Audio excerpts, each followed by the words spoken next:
जय माता दी। भारत माता की जय।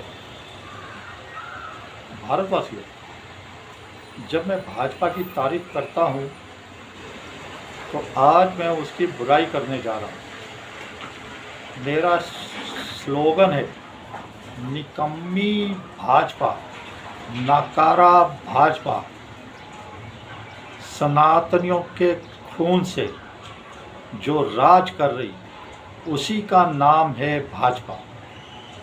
देखिए, आपने देखा होगा कि 2-3 दिन पहले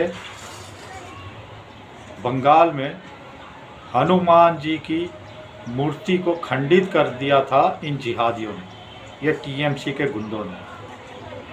लेकिन इसी के साथ देखिए, सीआरपीएफ के जवान भी धमका रहे हैं कि अगर पत्थर बरसाओगे तो हम तुम्हारे ऊपर गोली चला देंगे।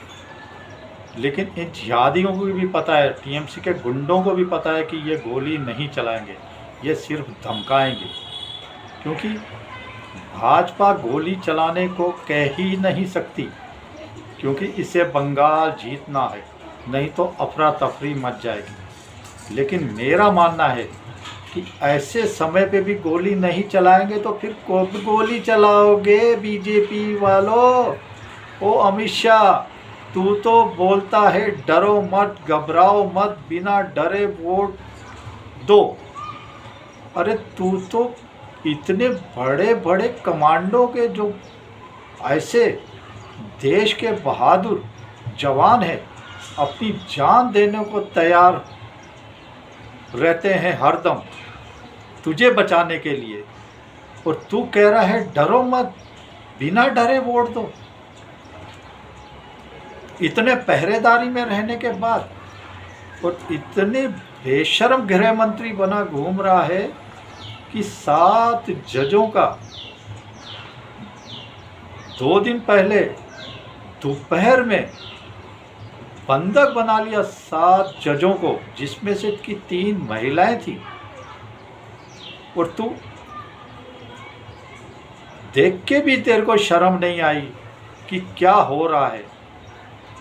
हजारों की भीड़ ने घेर लिया, और भीड़ कह क्या रही थी?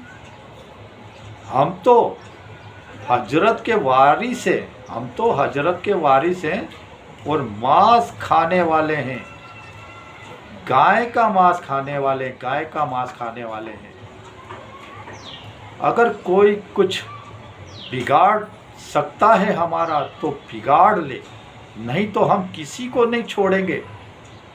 ऐसे जिहादी, वो भी लाउड स्पीकर पे बोल रहे हैं, धमका रहे हैं, और तू कह रहा है डरो मत।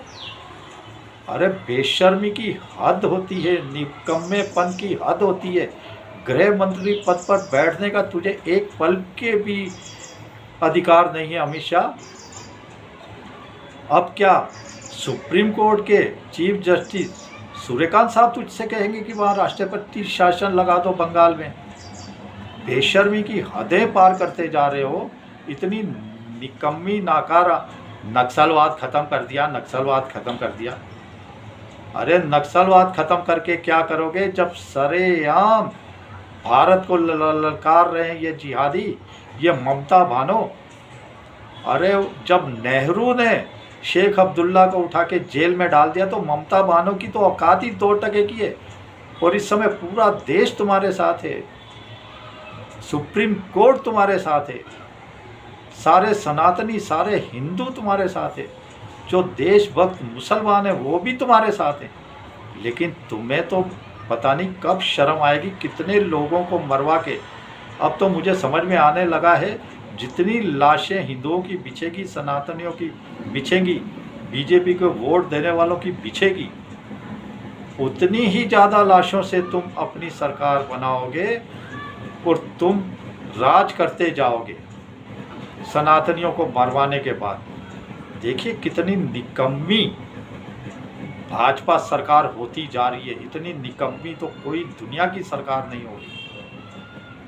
जबकि सुप्रीम कोर्ट के चीफ जस्टिस सूर्यकांत साहब ने कहा कि मैं रात को 2 बजे तक बैठा रहा कि हमारे अधिकारी कैसे बचें, मैं कैसे उनको बचा पाऊँ।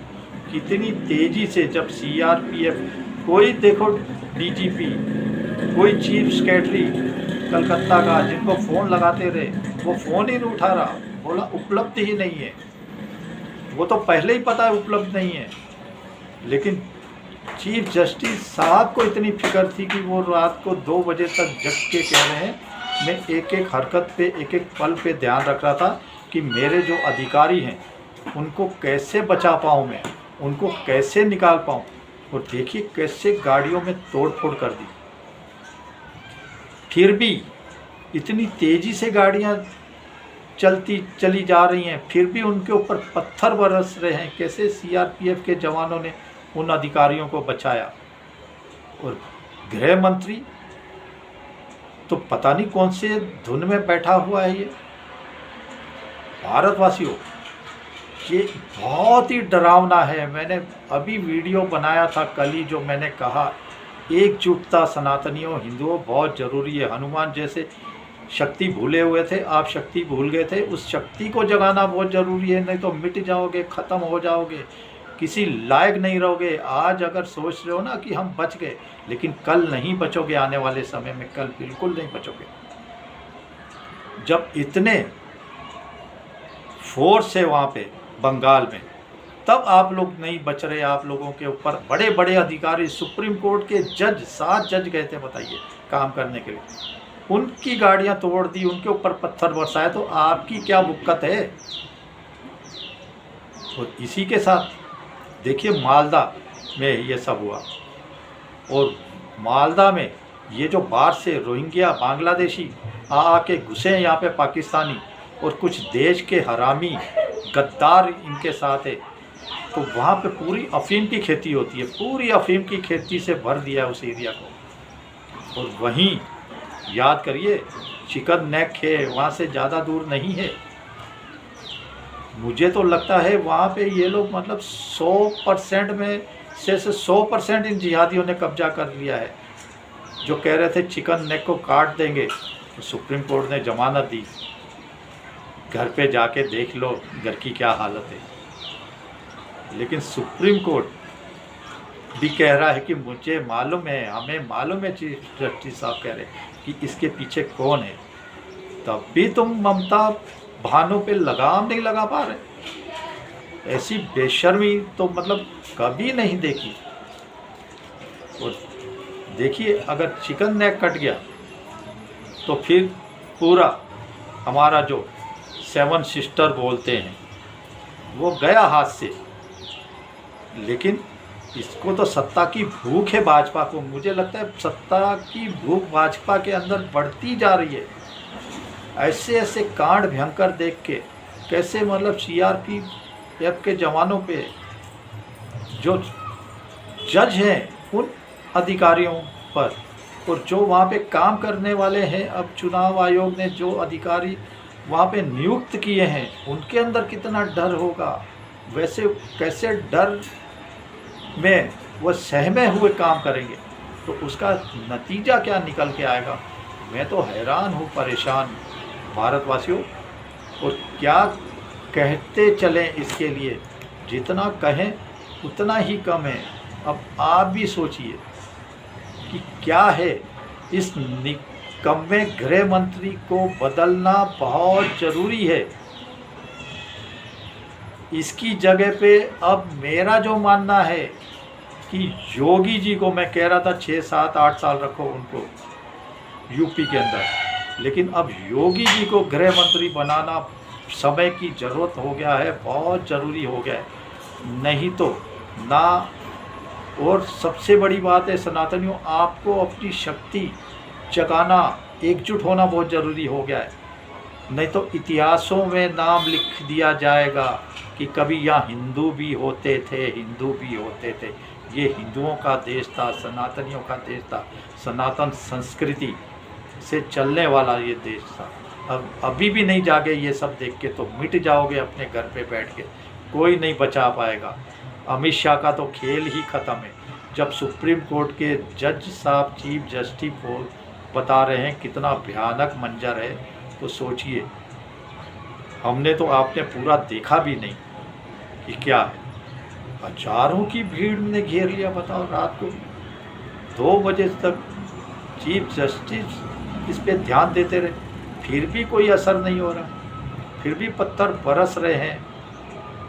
कितने ही मारे जा रहे होंगे जो निकल के नहीं सामने आ रहा। और अमित शाह पर्चा भरने जा रहे हैं शुभेंदु अधिकारी के साथ।